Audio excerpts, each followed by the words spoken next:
Hello YouTube viewers. This video is for those of us who have saved cans to make alcohol stoves and cook sets in an effort to shave weight while hiking and camping. Let's take a look at one of many lightweight titanium options. I have here the Toaks 850 milliliter pot, Vargo Triad XE stove, both of which are titanium, and a Vargo aluminum windscreen. The Triad XE stove is about the same size as most of the can stoves I've made.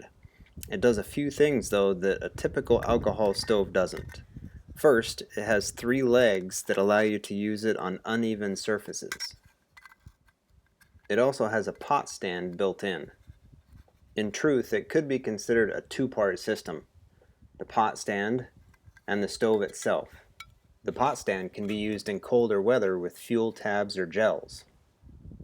The stove is different also. It's a two-part design that splits in half for easy filling. Simply place the bottom half into the pot stand, grab your alcohol fuel, and fill it to the top.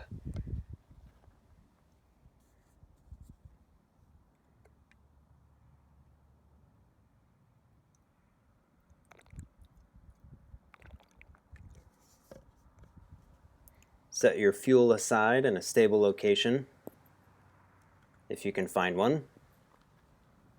Then grab the burner lid and press it securely onto the bottom half.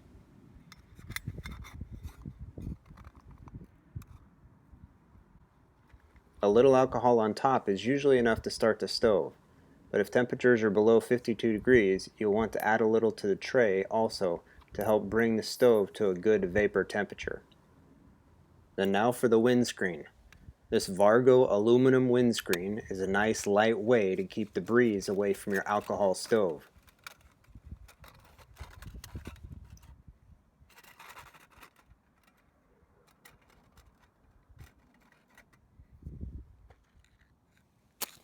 Alcohol isn't great for cold and windy locations, but if you're patient, your match will heat the surface of the alcohol to a vapor point and it will light on fire.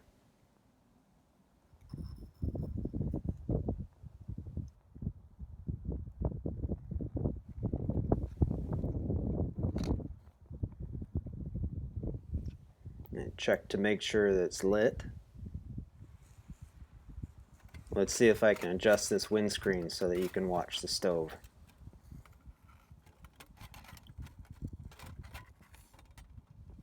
The integrated pot stands on the Triad XE stove allow you to place your pot above the stove without having to wait for the stove to bloom. This allows you to use every bit of heat coming off of your alcohol fuel. The Toaks 850 milliliter pot is about the same diameter as a Nalgene bottle. It looks a little precarious on these pot supports, but it's a lot more stable than it appears. Now we can close it up and let the fuel do its thing.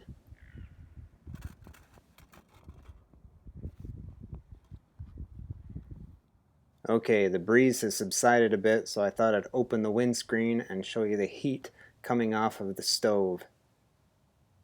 When you see the flames, you can notice that they're about the perfect height. They don't quite touch the bottom of your pot, and you can watch the heat waves go up and around the sides of the pot. It just seems to be the right combination of flame height and pot stand height that gives you a good use of all of your fuel.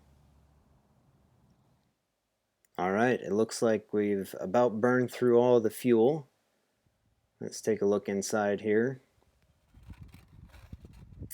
Yep, it looks like we're done. Let's pull the pot off and give the windscreen a little time to cool down.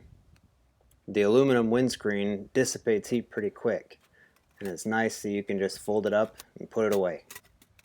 After letting the stove cool down, you can collapse the pot stands, tip it up to make sure that there isn't any leftover fuel in there, and then collapse the feet.